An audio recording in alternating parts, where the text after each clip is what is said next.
Welcome to the Real Estate Syndication Show.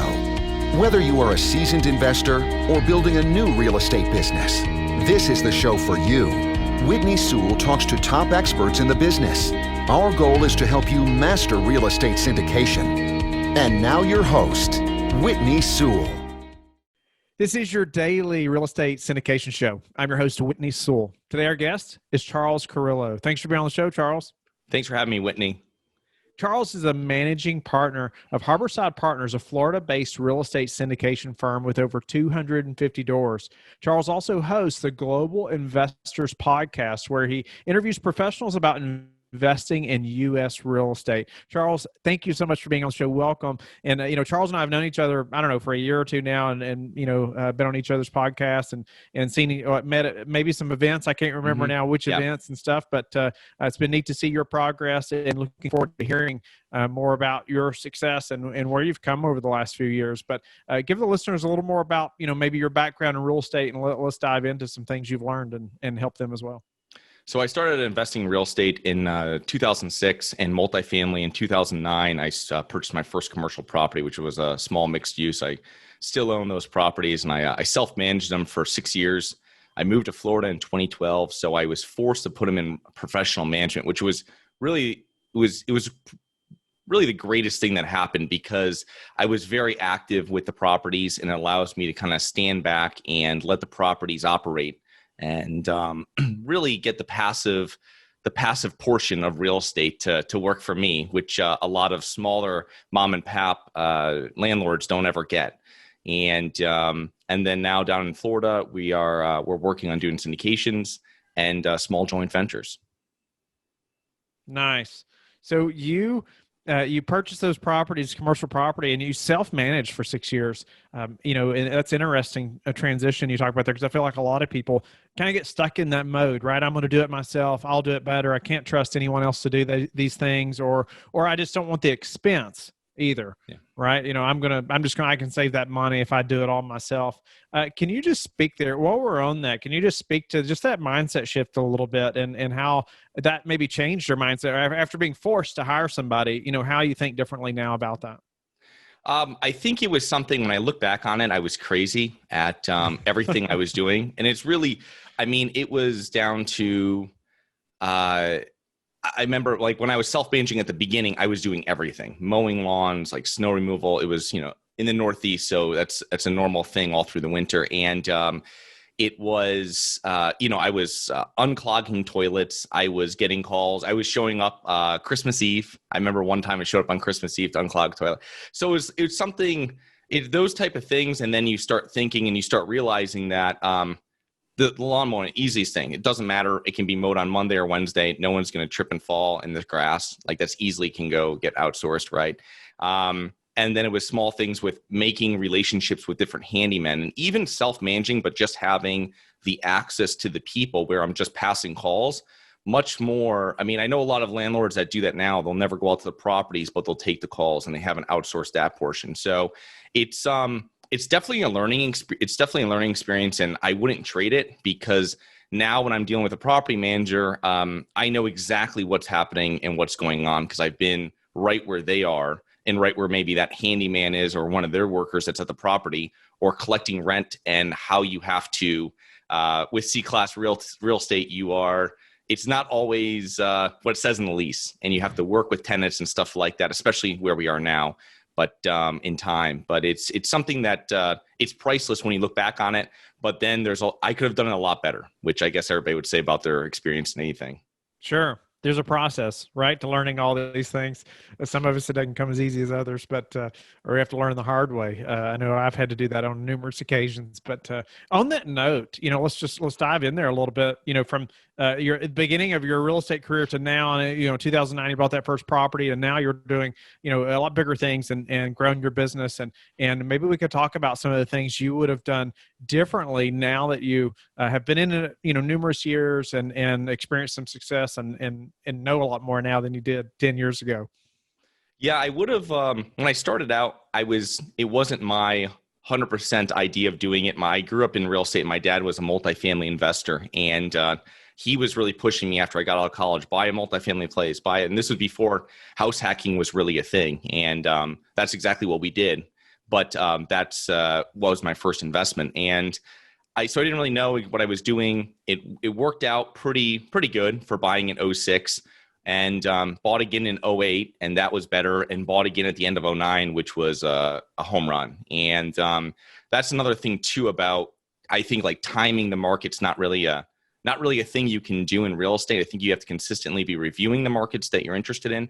And because there's not triggers or indicators that are really blatant that this is when I should buy, this is when a bear market's starting, or whatever it might be. It's really just knowing the markets that you're investing in. And that was something that I would have done more of, where I consistently, because a lot of real estate investors that were buying in '08, '09, when 2011, 12, 13, 14 and on came around, oh, this is way overpriced. This is overpriced. And look at where we are now. I mean, it's 2020, and I bought properties I thought was at the top of the market in 2018 that we're refinancing now and pulling out a lot of our money. So it's just knowing that and being a little bit more strategic on what my goals were, I think, is another lesson I learned. And that's really, I wish I had sat down when I started investing in real estate and really sketched out, this is where we want to be in 15 years or 10 years. And this is kind of my plan.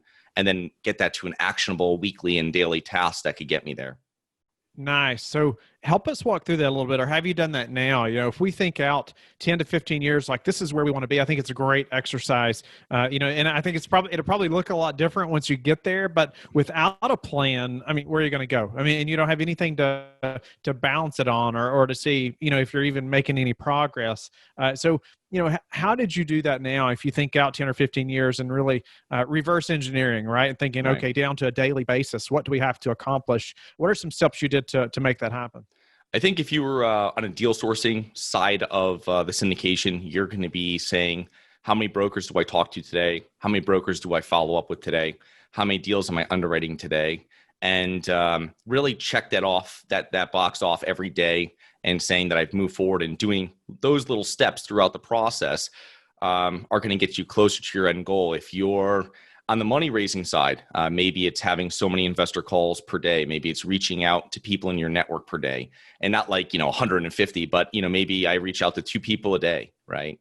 And maybe I have coffee twice a week, or maybe I get on a phone call or a Zoom call. Go out to 2 meetups a week, or get on 2 virtual meetups a week, and really just get it. It's amazing once you get started, and I imagine it's in any business, but real estate, when people see you doing things, right, being active, even if you haven't closed it. I could be at a conference and I post I'm in a conference, and people will just message you out and say, hey, what are you doing? Let's get on a call. People that have more units than I have, and they see someone that's proactive. They see someone that they want to partner with that's rising. And I think that's for you start just people like seeing people that are active and working with them. So it's I think those are the steps that I would take to kind of figure out where I have to be in that 1-2 years down the road. Yeah, I know there's a listener that's thinking, well, wait a minute, Charles, there's no way I can do all that. Right. I mean, I'm only one person, how did you grow into that? And I think an initial step is, it's great to list all those things out like you're just talking about, or how do you even know that they're getting done or not? But how did you begin to grow into all those things and accomplish all those things? I know, you've also hired many virtual assistants and done different things like that. Was it through virtual assistants, or how did you do that? Yeah, I really just get the low-level tasks off my plate with virtual assistants, and that's very easy. And anybody can do that if you have websites. A lot of people in this business will have a personal and a business website. You can get that stuff off your plate, have someone manage it, have someone help you with content, place the content, post content on all these different platforms we now need to be relevant these days. And that's something easy that can be done anywhere. And I think the conversations, you're not going to have, or I wouldn't have, if a virtual assistant reached out to me to invest with someone, I probably wouldn't return the call or email. It's something that has to be done by an operator, and telling me exactly. And that's where you should be spending your tasks, spending your time on those tasks. And those are really your high level, $1,000 plus an hour tasks that you're working on that can't be really replicated by anybody else. And then figure it out and say, hey, if I'm on the deal raising side, right, the capital raising side of the deals, I need so many investors in my database, and I need to say that this many percent of investors will invest in deals I bring. And this is my 5-year goal. And then break that down and find out where I need to be. And then you can kind of gauge where you are. And the other thing too is it's the effect of the snowball effect, where people start seeing you at meetups. And even if you haven't stood up and said, I have like thousands of units, people see that, and people that are more experienced from you are more likely to work with you if they keep on seeing you. I have people that have never done syndications before that reach out to me, that I talk to on probably a bi-weekly basis. And usually most people just fizzle out. So the people that have, and you'll probably see this too, Whitney, people ask you, I want to do a syndication, and then you never hear from them again, or I want to do something and you'll never hear from them again. But the person that keeps on contact with you, that's actually making progress in what they're doing, you say, you know what?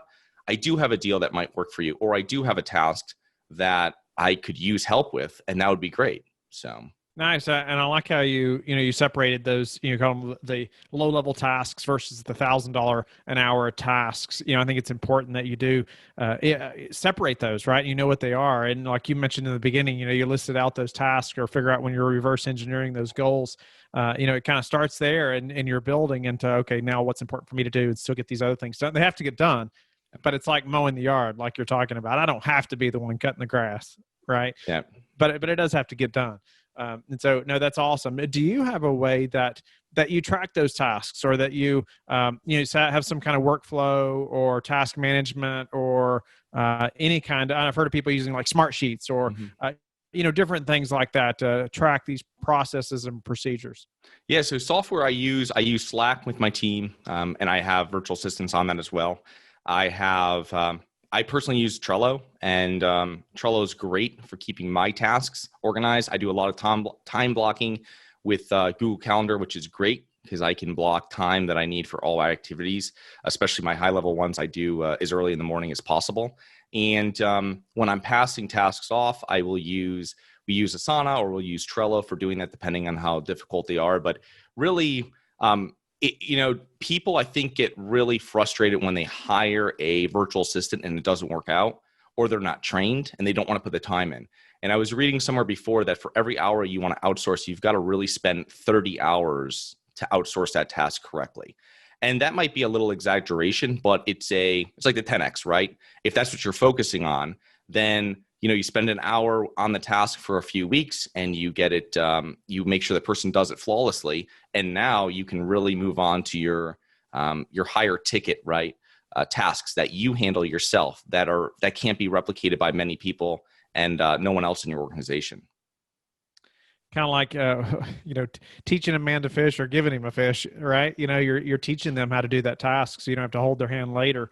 And I love hearing about just different software, different things people use like that, because there's so many. But I think, choosing something like that and getting started is key as well. How have you seen that change now, down the road? I mean, now that, you've had more success, your team's grown, maybe some keys or success tips that you have in training that employee for future growth.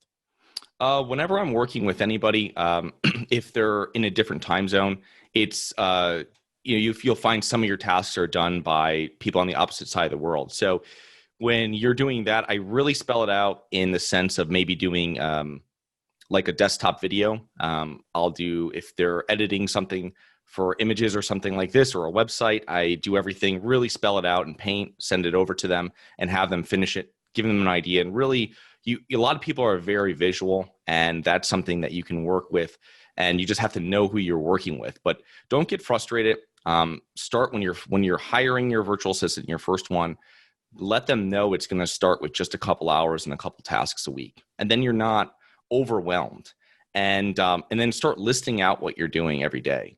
So, and list out what you don't like. That's the main thing. Those are easy tasks to work on because you don't want to do them, right? And make a list of what you can outsource, what you don't want to do, what's very time consuming, and just speaking with your assistant and seeing exactly what their capabilities are, what they can work on, what they've done before, and then just kind of add on tasks as you go. And months down the road, you'll have someone that's going to be taking a lot of hours off your plate that you can now spend on, like you were saying, the high ticket tasks. What are some ways that you've been able to scale, or what's helped you to scale, and how do you see that moving forward? I think knowing exactly what your specialty is, and then when you're partnering with your groups or you're partnering with other people within your organization, and you tell them that I'm focusing on this, and it's going to be something this is what I'm mastering. And it's important to know about everything else. So someone sends me over a T12 of underwriting, I can review it. I know what to look out for. I can take out numbers and put in numbers that I think and kind of get an idea that's maybe fits more with my thinking for that project. But I'm not going to be the one that's going to sit there and put in the numbers. So I'm not going to do underwriting, right? That's not going to be something I do. So it's really figuring out what your special sauce is that you can add to a syndication, to a group, and then making sure that everybody else complements it. Maybe you have one person that's like you in the group as well, but you have other people that round out what you're not good at or what you don't like doing. So I think that's a huge factor in scaling. When did you figure that out? And I know a lot of people that, when we first get started, it's like we talked about earlier, almost we're going to kind of do everything, right? And that's going to keep you from scaling, right? It's going to keep you small long term. When did you figure that out and say, okay, this is what I really like to do, and I'm going to find somebody else that's much better at underwriting than I'm going to be? I found that out when I was starting to review deals and larger deals, and finding out that broker relationships are really a full-time job, and reviewing the deals that they send you and giving them quick, within 24-hour feedback on those deals, even if it's not full underwriting, and then performing full underwriting on deals that you see that kind of pass your preliminary guidelines, right? And I was spending so much time doing this that I was like, I've got to do this, and I've got to raise money, and I've got to make sure, and I've got to do all these things. And I said, you know what? It's easier to partner with people that might have this all set, right? They've spent the years, they've built relationships with these brokers in these areas that I want to target. They're focusing on properties that are similar to what I'm looking at. They have a similar game plan with what I'm looking for our properties, with a similar hold time. And we're on the same page. Now let me focus on just doing this task or these couple tasks really well, and then I can bring the most value. Because someone that's an accountant and you're not a good underwriter, they're just going to be redoing your work. They're going to be questioning you at any point. I mean, it's not going to be helping anyone. You're just wasting everybody's time. How about finding those partners? Any tips on finding them, and then ensuring that that's somebody you actually want to partner with? It's a lot of not underwriting. It's a lot of going to meetups, right? It's a lot of networking. That's what I'm saying. So now it's a little bit more difficult, but the first 2 or 3 years I was involved with syndications, it was tons of networking. I mean, at events, Whitney, I saw you at all of them. Every other month, and you're meeting with new people. You're talking to people. A lot of people. It's a very small community, commercial real estate, especially the multifamily portion of it. And you're going to run into people that you spoke to on Facebook or on different social, and somebody they emailed you, had a call with, and you're putting face to face. And you're going to find other operators, and you ask them what they need, and they'll say, you know what, we have A and B, we just need C. And you say, great, I'm C, and maybe let's have a call and do it that way. And there's a lot of people that are doing the same thing you're doing, and they just have different specialties. So it's really getting out and talking to people and networking. And that's a little different now. It's probably even easier in the sense that you can probably attend more of all these virtual events that we're all getting invited to. But it's really just getting out there, finding people that are similar to what you're looking for, markets, everything else, and kind of just filling in where there's a void in their group. I think it's a big mindset shift there too. And I've heard it so many times. I know you have. This business is such a team sport, and I've learned that just time and time again. It is. It's just all about your network, and it's hard to syndicate a deal by yourself, even if you understand the business extremely well. There's so many moving pieces.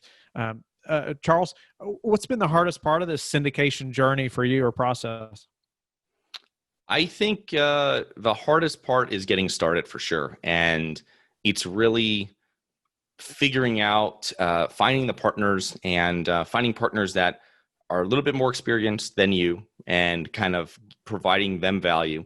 And then also, once you have experience, working with people that I like to work with people that are as experienced or maybe more experienced than I am, and bringing people along that probably don't have that experience and having them assist you on the way while they're building their experience, and everybody helps everybody. But I think, like you said, the big mind shift where you have to change that mindset and make sure that you're really focusing on building the business, and there's going to be a lot more people. It takes a lot more people to take down a 400 unit property than a 4 unit.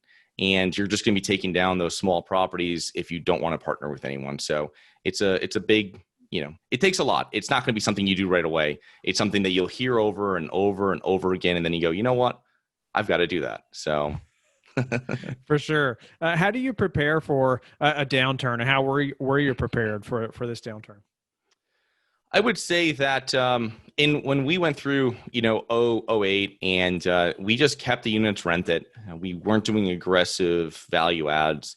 We were just making sure that tenants were in there, properties were maintained in ready sell condition, and we weren't raising rents too high. We were doing inflation type increases, and just making sure we were keeping good tenants and keeping the turnover as minimal as possible. So that's something that I think you're going to see where we are now, and it's already happened, where a lot of value add has paused or has been minimized or pushed off, and holds aren't 5. They used to be 3 years, and then they went 5. Now they're going to be 7 or 10, and which isn't a problem, just to make sure that your investors are on board with that. And that's going to be the safest way, where you have the longer term debt. You're going to have reserves, which are now really required by all lenders. So that's good. And I think that's the best way: reserves and long-term debt. What's a way you've recently improved your business that we could apply to ours? I would say that working with different virtual assistants for different tasks, and it was something where putting everything and really incorporating technology into it, where you can everything set on schedules. So I can put something on a calendar, they see it, they do it, and there's not the back and forth. And I wake up in the morning, let's say, or I finish a call and something's done. And that's the best way. And that's when you feel the most fulfilled, when you've been doing something like being on your podcast, and then I get off and someone has posted something or done something that's going to help the business. That's something that I didn't have to do. So incorporating technology with what you're doing. Is there a specific piece of technology that we haven't talked about already that you use for some of that? No, I would just, I would just make sure that it's something that your virtual assistant is comfortable and already uses. That way that if they're on it all the time and they're working with other people, they'll see the notifications. It's also making sure that when you're scheduling different tasks, that they're putting you ahead of other people depending on when stuff is due. And you want to make sure that, when I have virtual assistants, I keep them kind of as remote employees. I even bonus them when we close on properties, because we're all in it together. And that's something that they don't get from any of their other clients. And it doesn't have to be huge, but it's something that shows that, hey, the whole goal is us to buy property and manage property. And if you help me do that, hey, you're going to go above and beyond if you know this is what's going to happen, right? So, yeah, I love that. I try to do the same thing. And what's your best source for meeting new investors right now? We've been doing a lot of just going through different groups that we're part of, maybe if it's on social media, and reaching out to different people that we've spoken to before. The other thing too with investors, which is very interesting, because I used to, when I put people into my CRM, you say this person wants to be a general partner, right? I'm not going to send them any new deals that I have, right? And I sent out a deal to someone that was a general partner that does their own deals, and they invested passively in one of my deals. So now, from now on, whenever I speak to anybody, even if they want to be a general partner, I go, hey, listen, do you want to see deals that we see? Because I would like to see what other people are up to. I want to be investing in more deals than just my own. So it's something that never, always ask someone, right? Whenever you're talking to someone in real estate, are you interested? Throw them on your deal list, and have it separate from your general, so they're not hitting, you're not getting your newsletter. somebody doesn't want to get your newsletter if they're a busy professional. They might just want to see the deals every few times a year, right? So that's the other thing too, is just making sure when you speak to them, because anybody can be an investor. So really go through a database and ask them every time you speak to them. What's the number one thing that's contributed to your success? I think having a strategic plan and sticking to it, and really avoiding the shiny object mentality, where you hear something different, you go, wow, I can make some good money doing that, and I'll do that, and you're not going to be successful. I mean, you can think of the people that are most successful. They've built one business, right, or maybe two, and maybe they built that second one after the first one was very successful. So it's something, if you look into other successful people on how they focused, and the more successful you are, the more you're like a magnet, the more opportunities are going to attract to you. And if they're passive, that's one thing. But if they're active investments and someone wants a lot of time, and just be very careful with your time to whoever you give it to, because you can't get it back. Time is so valuable, right? Most valuable commodity. So how do you like to give back? I do a couple different ways. I do monthly giving. So I run it on my personal website, where different charities for different times of years, or different, if something happens and an event happens, I like to give that way. I also like giving back in different ways, where local and with time, which is a little different now than what it used to be, with a lot of places closed down. But in a normal pre and post COVID, that I will get back into doing more volunteering at my local level. Nice. Charles, so grateful for your time. It's been neat to see your progress, and just, your syndication business growing, and what you've accomplished, and you just laying out some of those high ticket things that you've done to make that happen through this process, and some of the things I know the listener and myself can implement today to move the needle forward, and really think bigger, right? Think further ahead down the road, and putting those tasks in place, and even thinking of hiring people. So grateful for your time. Tell the listeners how they can get in touch with you and learn more about you. So what I do is, anybody that's interested in investing in real estate, you can come to my website. It's charlescarillo.com. Or you can go and set up a 30-minute call with me, which is on my website, charlescarillo.com, or just go to schedulecharles.com and goes right to my scheduling page. And if you want to be active or passive, let's talk about how we can work together on current deals or future deals. Thank you for listening to the Real Estate Syndication Show, brought to you by LifeBridge Capital. LifeBridge Capital works with investors nationwide to invest in real estate, while also donating 50% of its profits to assist parents who are committing to adoption. LifeBridge Capital, making a difference, one investor and one child at a time. Connect online at www.lifebridgecapital.com for free material and videos to further your success.